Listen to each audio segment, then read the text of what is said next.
Hello, just उसके आगे का कंटिन्यू करते हैं। ब्रिटिश कालीन शासक। तो क्या लॉर्ड डलहौजी के द्वारा 13 मार्च 1854 को हड़प नीति के तहत नागपुर राज्य का ब्रिटिश साम्राज्य में विलय कर लिया गया, जिससे नागपुर साम्राज्य के अधीन शासित क्षेत्र भी ब्रिटिशों के अधीन आ गया। परिणाम स्वरूप संपूर्ण छत्तीसगढ़ भी ब्रिटिश नियंत्रण में आ गया और इस प्रकार बस्तर क्षेत्र प्रशासनिक व राजनीतिक रूप से अंग्रेजों के अधीन आ गया।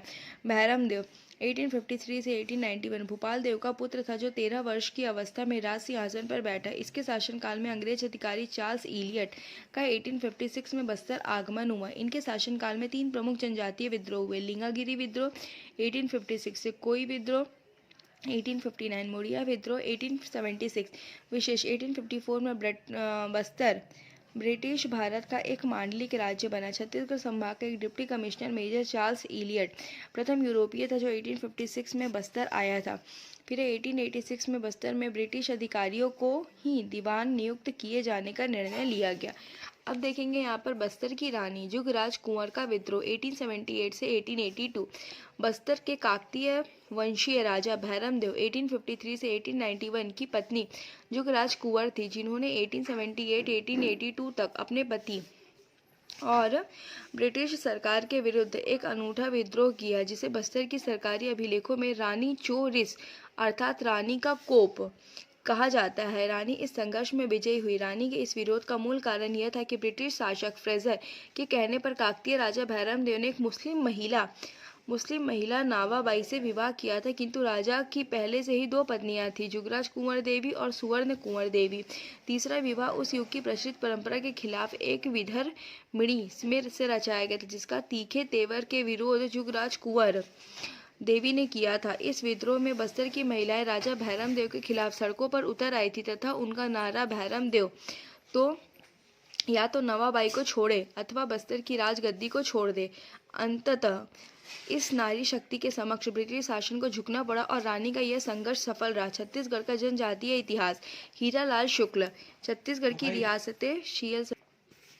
अब देखेंगे रुद्र प्रताप देव 1891 से 1921। भैरम देव की मृत्यु 1891 में हुई। उस समय रुद्र प्रताप देव महज 6 वर्ष के थे।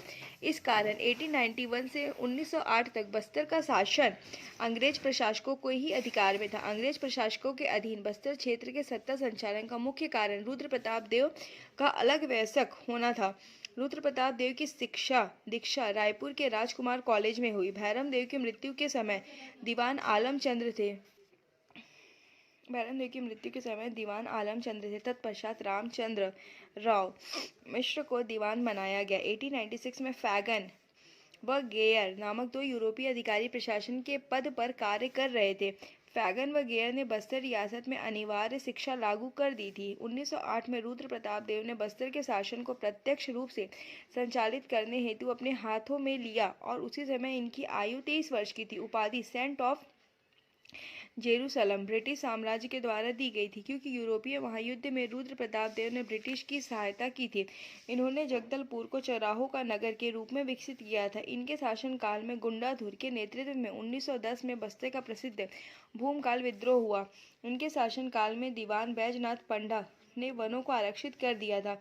बस्तर में घैटी पौनी प्रथा महिलाओं के क्रय विक्रय से संबंधित की शुरुआत की गई। इस प्रथा का वर्णन चैपमैन ने 1898 में अपनी रिपोर्ट में किया था। रुद्र प्रताप देव की मृत्यु 1921 में हुई। चूंकि इनका कोई पुत्र नहीं था, इस कारण प्रजा के विशेष आग्रह पर प्रथम रानी चंद्र कुमारी देवी की पुत्री प्रफुल्ल कुमारी देवी को राज सत्ता का अधिकार दिया, जो केवल 12 वर्ष की नाबालिग थी। अब यहाँ देखेंगे प्रफुल्ल कुमारी देवी 1921 से 1936 छत्तीसगढ़ की प्रथम महिला शासिका थी। प्रफुल्ल कुमारी देवी छत्तीसगढ़ की प्रथम महिला शासिका थी। 1922 में 12 वर्ष की आयु में इनका राज्य अभिषेक हुआ, क्योंकि इनके पिता रुद्र प्रताप देव की असामयिक मृत्यु हो गई थी। इनका विवाह 1927 में मयूरभंज के महाराज के भतीजे प्रफुल्ल चंद्र भंज देव के साथ हुआ। महारानी प्रफुल्ल कुमारी देवी एक जनहितैषी शासिका थी, जिसके कारण अंग्रेज शासकों ने लगातार इन्हें तंग किया। इनके पति प्रफुल्ल चंद्र भंज देव ने 1930 में बस्तर को निजा मिष्ठान बनाने के ब्रिटिश षड्यंत्र का विरोध किया। फलतः उनके प्रवेश पर प्रतिबंध लगा दिया गया था। महारानी को अपेंडिसाइटिस के ऑपरेशन के लिए लंदन भेजा गया, जहां पर इनकी 1936 में मृत्यु हो गई। उनका देह वसान संदेश है। विशेषता इंडियन वुमेनहुड नामक एक पत्रिका में महारानी के विषय में उल्लेख है। फिर प्रवीर चंद्र भंजदेव 1936 से 1966 है। अंतिम काकतीय वंशीय शासक कौन है? तो प्रवीर चंद्र भंजदेव। इनके नाम पर छत्तीसगढ़ शासन तीरंदाजी खेल के क्षेत्र में पुरस्कार दिया जाता है। छत्तीसगढ़ में रियासतों के विलीनीकरण के समय बस्तर रियासत के इस शासक ने समझौते पर हस्ताक्षर किया था।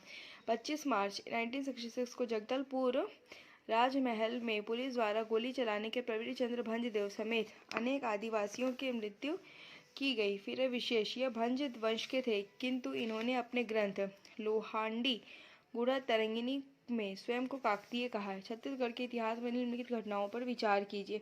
हल्बा विद्रोह, परलकोट के जमींदार गेंद सिंह को फांसी, सिपाही विद्रोह की शुरुआत, छत्तीसगढ़ में मराठों का आक्रमण, मोड़िया विद्रोह, रतनपुर की स्थापना, शहीद वीर नारायण सिंह को फांसी। इतना सारा दिया तो ये अपने को सीरीज में जमाना घटनाओं के आधार पे, तो ऑप्शन बी इसका आंसर है।